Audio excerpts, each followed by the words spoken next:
Moi, j'étais au Portugal quand il y a eu le blackout. Je peux vous raconter, c'était plutôt intéressant comme expérience. Il y a eu un blackout généralisé en Espagne, en France. Je le dis parce que les médias en ont si peu parlé, comme si c'était vraiment un petit événement.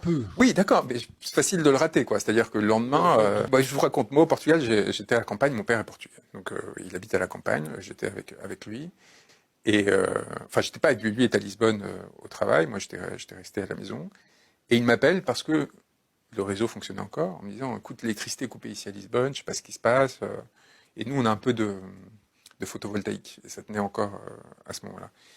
Mais fais gaffe, voilà, je sais pas si je vais pouvoir te rappeler. Mais apparemment, ça vient d'Espagne, toute l'Espagne est coupée, ainsi de suite. Je me connecte sur El País, qui est le plus grand média espagnol, il n'y a rien. Parce qu'ils ne pouvaient même pas actualiser leur site internet. Donc ça commence comme ça. Il faut quand même avoir conscience que le point de départ, c'est tout d'un coup, vous ne savez plus. On n'est plus du tout habitué à ça. Vous n'avez plus accès à l'information. À la radio, d'abord ça a été coupé un temps, puis après, ils n'arrivaient pas à joindre leurs correspondants. Une fois sur deux, ils disaient, bon alors on est avec telle personne, est-ce bonne?